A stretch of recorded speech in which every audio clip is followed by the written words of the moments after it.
Alright, let's talk about this.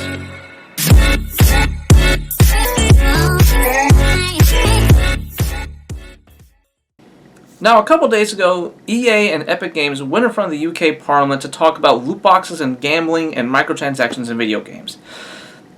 This 2.5-hour sit-down meeting with them went by like a train wreck for them. Mostly in particular because all I can really say is, at one point, one of the Parliament members actually asked them to, were you guys coached before you got here? Because your answers are very evasive. And they answered yes, said yes, we were sat down and talked to before we came and saw you guys. Wow.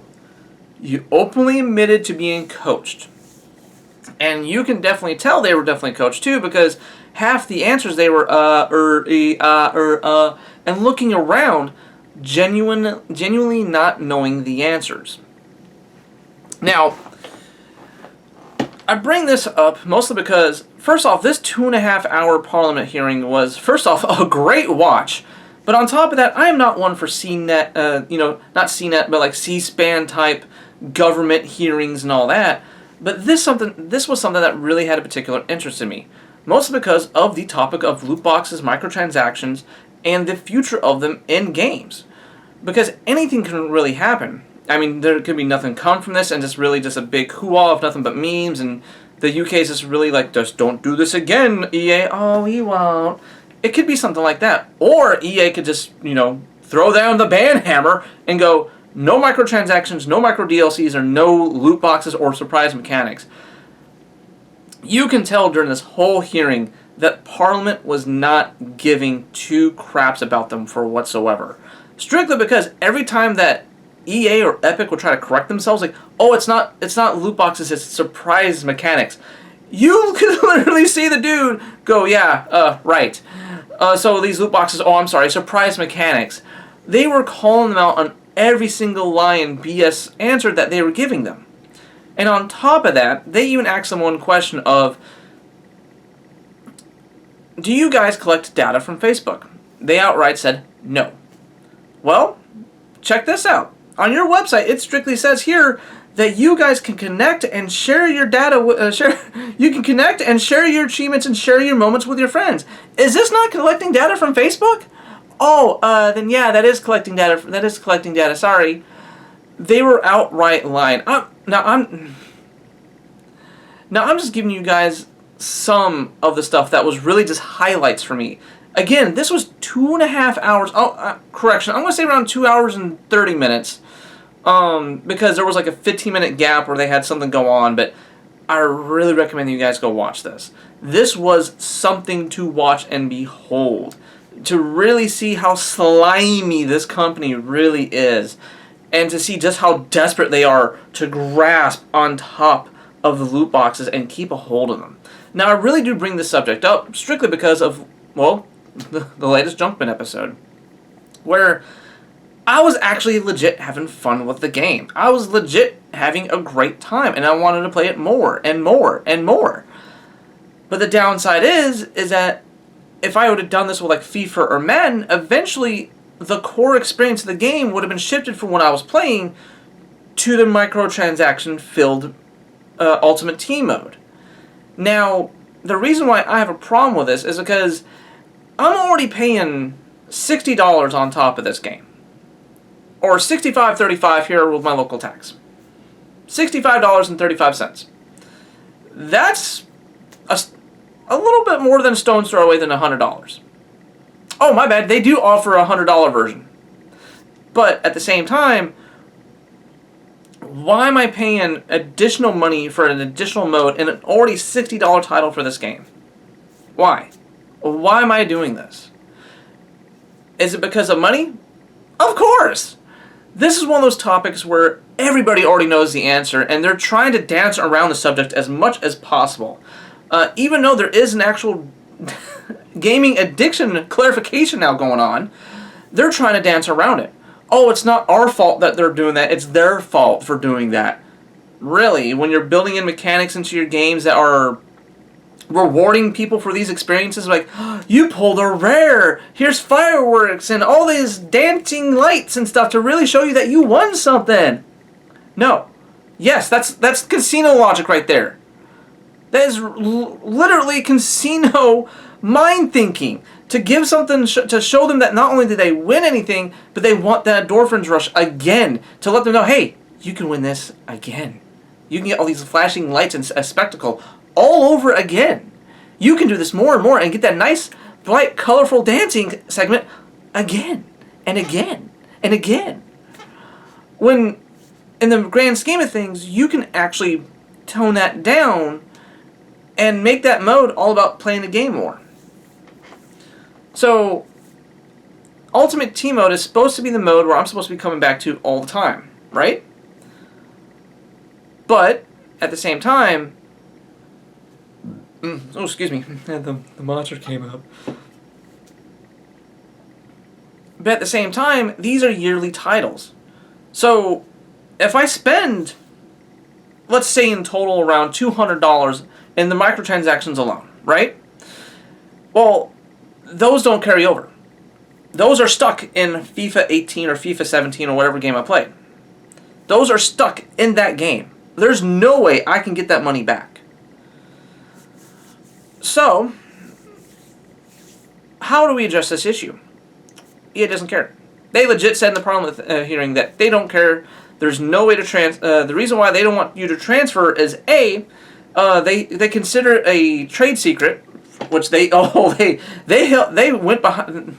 in front of them like a guardian shield of trade secrets and parental controls, trade secrets and parental controls were some of their biggest answers for this Parliament hearing in total. And oh my, it was getting to the point where the Parliament guys were having to call them out on that as well. Even though using parental controls, what's stopping a parent from not making them at all? There's nothing. So if little Timmy gets on his mom's account and mom doesn't give two flying hoots about it, little Timmy's going to end up spending even more money on it than he's supposed to. Because little Timmy's mom just wants the kid to have a good time, throws her credit card on the account, and then it's only when little Timmy spends around $500, then it's an issue. Then it's a problem. But,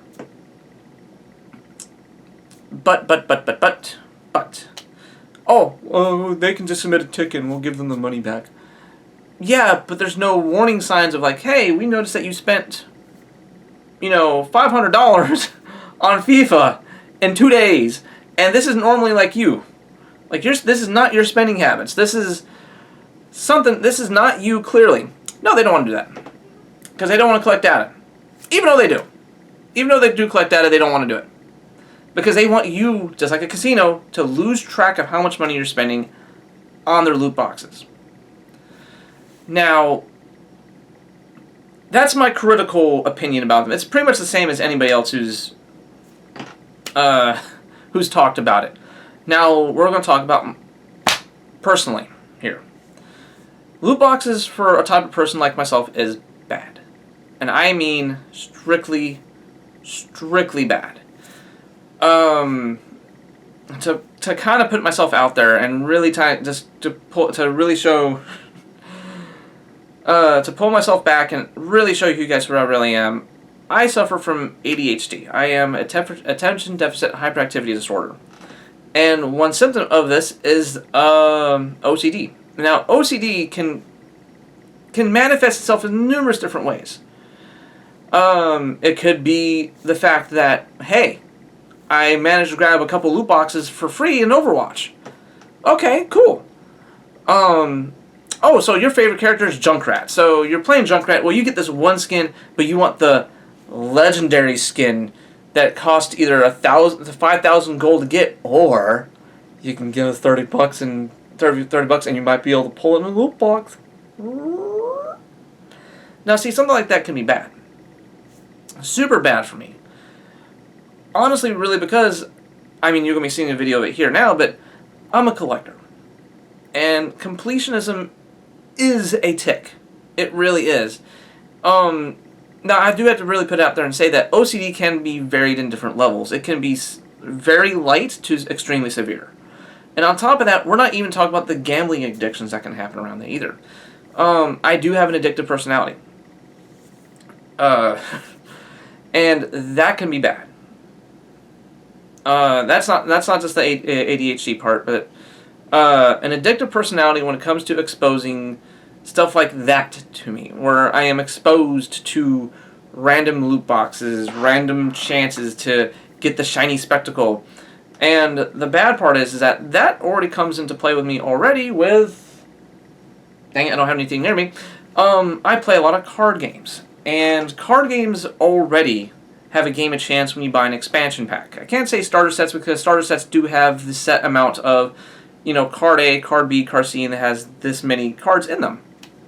But no, the expansion packs is where they make their money. You want this ultra-powerful creature that can win you the game in 2 turns. Well, guess what? He's the rarest card out of that expansion, so the chances of pulling him is 1 out of every box. Okay, so you do one of 2 things. You either, just like in video games, you either buy them pack by pack by pack for a couple dollars at a time, or you go for the best value deal and you drop the $100 and you basically get him guaranteed. And again, this works to loot boxes in the same manner, because they do the same thing with their expansions or even limited time offers where, hey, for a bundle, for $10, we can give you character A crystal and character C crystal, and you have increased chances to pull the best character out of both of them.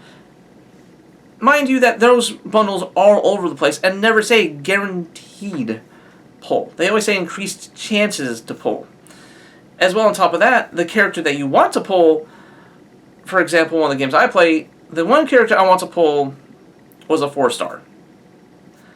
The chances of pulling a full star out of that one crystal was 0.125%. 0.125%. So you're telling me, with no escalating rarity, which means that the more you buy escalating rarity in those games means that the more that you buy and you don't pull the highest rarity, the chances go up. Which, okay, fine. That's more of a deal breaker right there. That's more of a okay, I get more tempted to buy more. But no, these are the frustrating crystals. These are the ones that rarity sticks there. That 1.25%. And what makes it even worse is that you come across another player who pulled said character and wipes you the floor with him.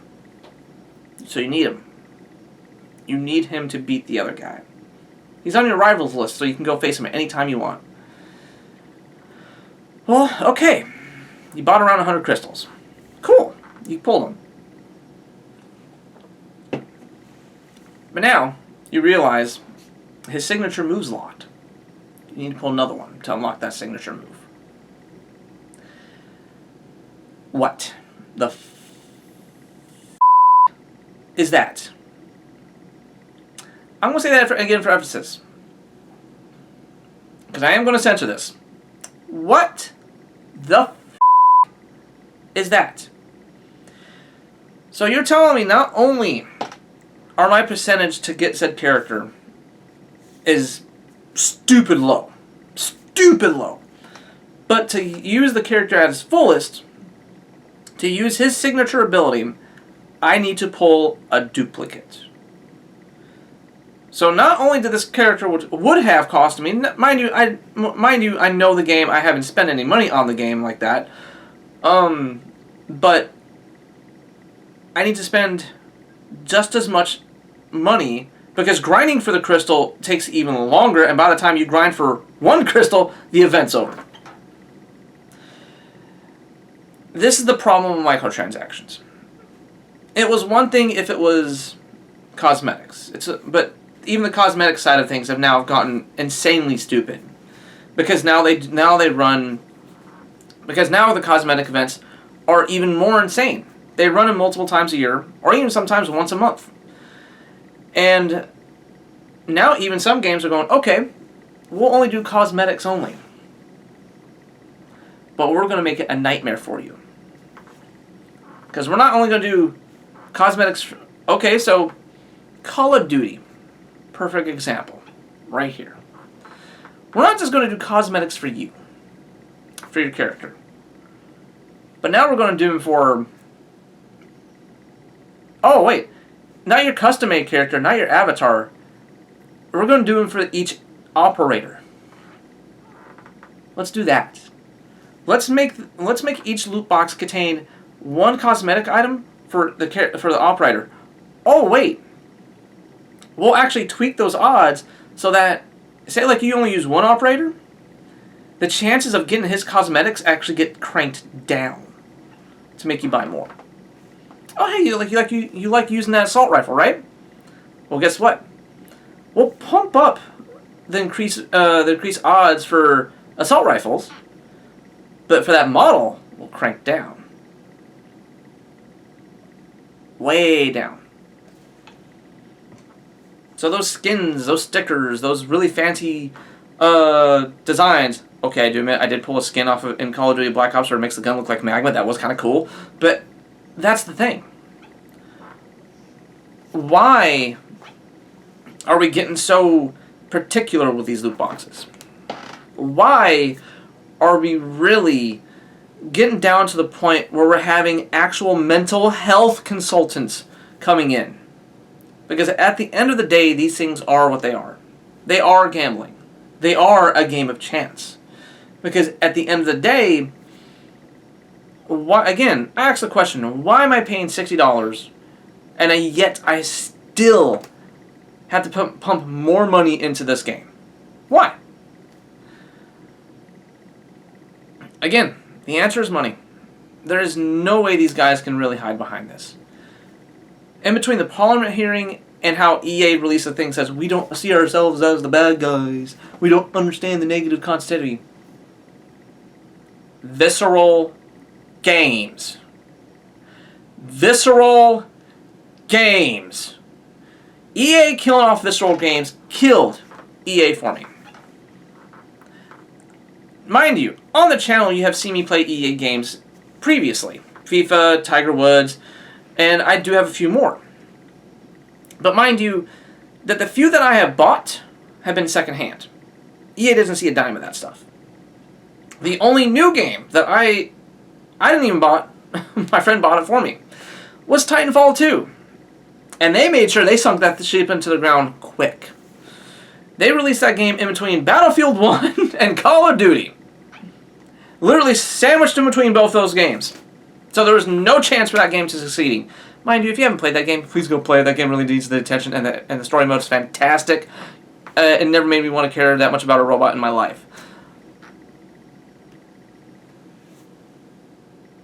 Anyway.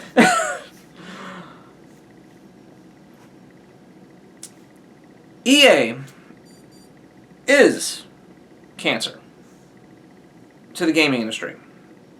I mean, they really are. I'm going to be blunt about this. They really are. They eat up indie games. Or no, they eat up smaller developer companies.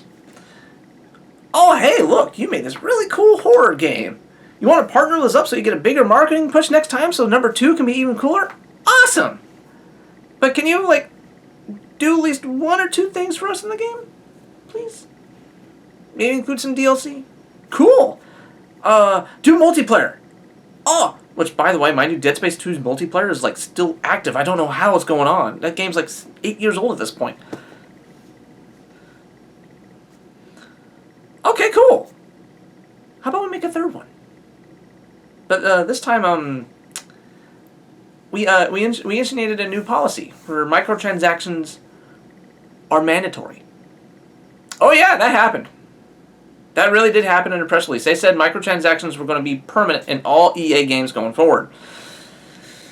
That's when you noticed Dead Space 3, Mass Effect 3, and pretty much every single EA game after that. All to get rid of the online pass. Because people were tired of that. So we go from one thing to another. Mind you, the microtransactions in Dead Space 3, if you knew how to actually play the game right, was not needed. You could the thing that you paid microtransactions for was literally scrap metal. And you had a little server bot that you can set down, and he would go search for scrap metal. And he even gave you tickets to redeem for the microtransactions, which you didn't have to spend a dime in the game at all. But at the same time, they needed to initiate the gun crafting in it, which was not needed in the game. I mean, he was perfectly needed for the plasma cutter, and that was it. You can beat the game with just the plasma cutter. But, like I said, that was forced. Microtransactions were forced. You can go look up the article. I might have a thing here somewhere. Back in 2011, 2013, somewhere around there, they said that, hey, microtransactions are mandatory in all games. After Dead Space 3, first off, if you played and actually beat it, and you played the DLC and beat it, you realize that they left a cliffhanger ending to make 4. I was excited to see that ending. I wanted to see the story conclude. Because technically, as of right now, Dead Space story is not done. There is technically one more chapter before the whole story becomes full circle. I don't want to spoil it because the ending was really kind of shocking. Or you can look it up on YouTube. I won't spoil it. If you want to spoil it yourself, you do it on your own time. But anyway. But shortly after Dead Space 3 came out, they made Battlefield Hardline. They made Battlefield Hardline. Which, if it was an actual expansion for Battlefield 4, it would have been great. It would have been, like, if they did a $15 expansion on Battlefield 4 and this was it, that would have been just, well, perfect. But no. This was a full $60 Battlefield game. With a season pass. With a $100 Deluxe Edition. And of course, it was rushed out the door, had problems, and then EA's like, even though we made Visceral do this, we kind of want to get rid of them. Let's give an excuse to eat them up. And they did. They basically set them up to fail. So when Battlefield Hardline didn't do well, that didn't do EA enough money, and it didn't do Visceral enough money, and that was the perfect excuse to just wipe them clean. Even after they attained the license to do Star Wars games. EA has been on a forceful push towards more and more microtransactions. And I mean, I'm not even trying to be funny here with the Star Wars reference, but I mean like a forceful push. Because I had to point this out to some of my friends. Go look at EA 2019 for E3. They only really showed off 5 games in a 3-hour presentation. 5 games in a 3-hour presentation. Sims, Battlefield 5, Star Wars Battlefront 2, Madden, and then the new Fallen Order one. And they're trying to save face by saying this one game out of the rest of them doesn't have microtransactions. That we know of. Doesn't have loot boxes, but nothing about microtransactions. No loot boxes. No loot boxes. That's all over the Twitter. That's all over the pressing for that is no loot boxes will be in the Fallen Order. Okay. They're not. But we don't know that yet. We've also been seeing increasing practices of no loot boxes or microtransactions were in the game at launch. But of course, the second all the reviews drop and everybody's done reviewing it, then they'll sneakily snake their way in there and then just drop a whole store into the game.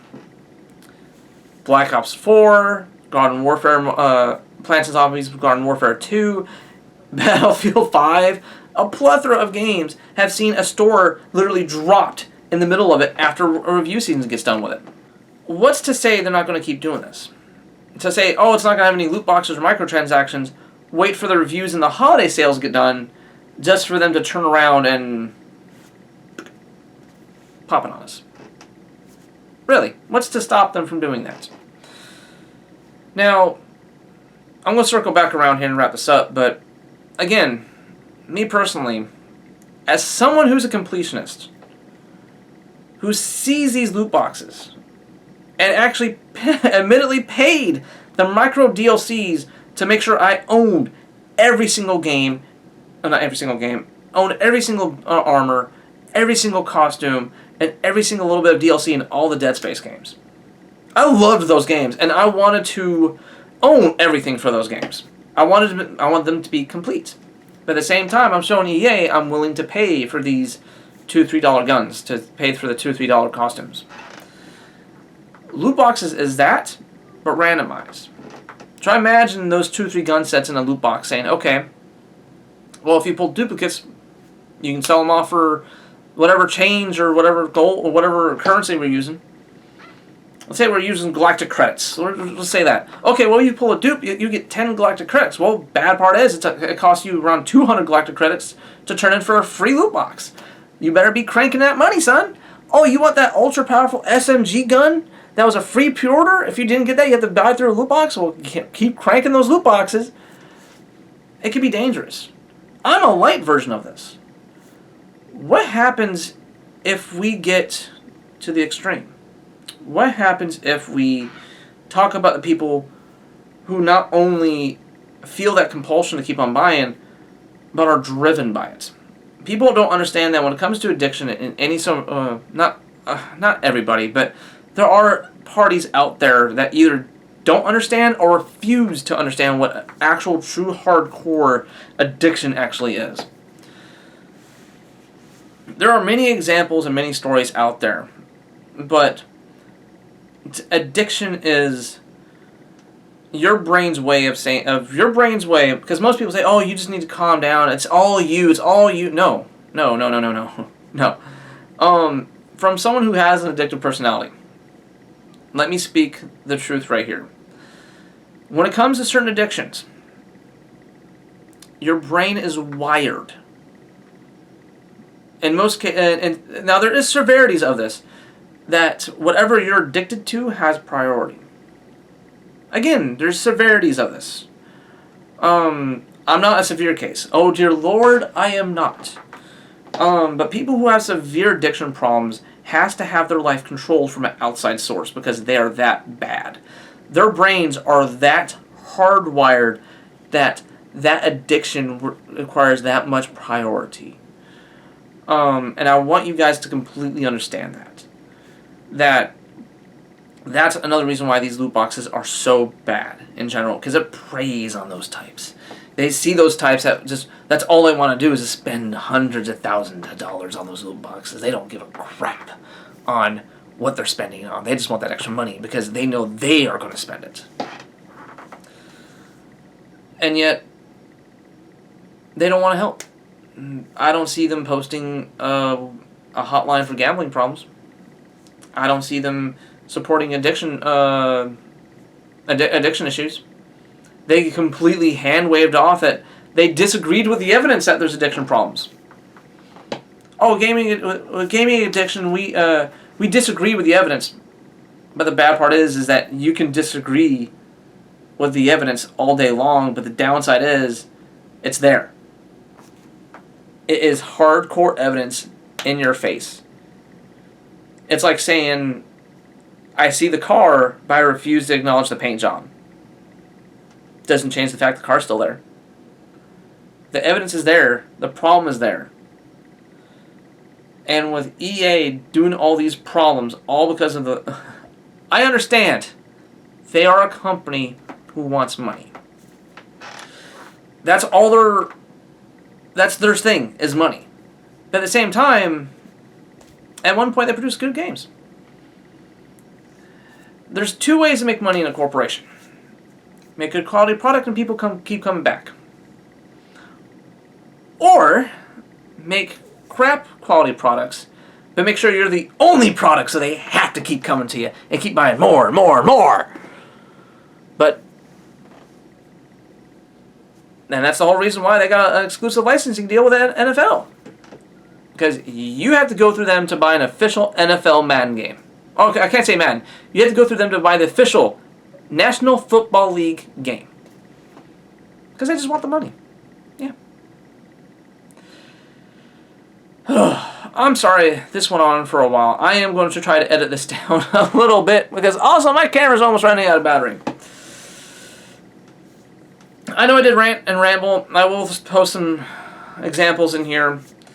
This will be a lot shorter than what my timer's actually saying because I'm hitting 30 minutes on this. I'm going to try to edit this down to 15, but... Anyway, guys, I really want to get off that chest because the Parliament, in between the Parliament hearing and playing Tiger Woods really showed how they devolved into this slime developer absorbing creature that it's become. And it just makes me wonder that I'm an optimist. I honestly hope for the best of everybody.